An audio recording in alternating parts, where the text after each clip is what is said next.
Pendidikan di Indonesia pada masa Jepang. Latar belakang. Pada awal 1942, Jepang berhasil mengalahkan Belanda dan mengambil alih kekuasaan di Belanda. kedatangan Belanda awalnya disambut dengan harapan oleh sebagian rakyat Indonesia. Banyak yang percaya bahwa Jepang akan membantu Indonesia meraih kemerdekaan, apalagi dengan semboyan mereka. Asia untuk orang Asia, namun ternyata Jepang datang bukan sebagai pembebas melainkan penjajah baru yang ingin memanfaatkan sumber daya dan tenaga rakyat Indonesia untuk kepentingan perang mereka di kawasan Asia Timur Raya. Salah satu cara Jepang mengendalikan rakyat Indonesia adalah melalui bidang pendidikan. Perubahan sistem pendidikan.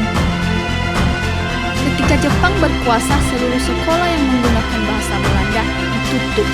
Bahasa pengantar dalam pendidikan diganti menjadi bahasa Indonesia karena Jepang ingin menghapus pengaruh Barat dan kehidupan masyarakat. Itu semua lambang Belanda dilarang dan buku pelajaran disesuaikan dengan ideologi serta propaganda Jepang. Sistem pendidikan pun disederhanakan. Sekolah dasar disebut Shogakko yang berperan sebagai sekolah rakyat. Dengan lama belajar selama 6 tahun, kemudian ada Shugakko setingkat dengan sekolah menengah pertama dan Kogakko setingkat sekolah menengah atas. Namun kesempatan untuk bersekolah sangat terbatas karena sebagian besar rakyat diprioritaskan untuk bekerja membantu Jepang. Tujuan dan utama isi pendidikan. Tujuan utama pendidikan di masa Jepang bukan untuk mencerdaskan rakyat, tetapi untuk mencetak rakyat yang patuh, disiplin, dan siap bekerja bagi kepentingan Jepang.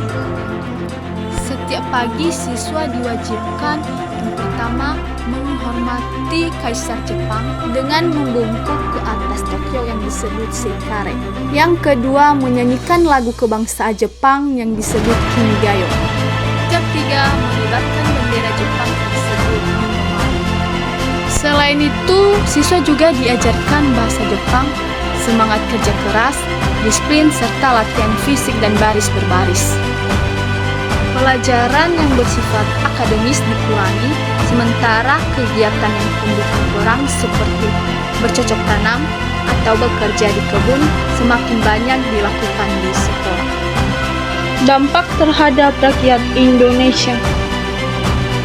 Meskipun kebijakan pendidikan Jepang sangat terbatas dan bersifat indoktrinasi, ada juga dampak positif yang muncul karena bahasa Indonesia digunakan sebagai pengantar bahasa resmi.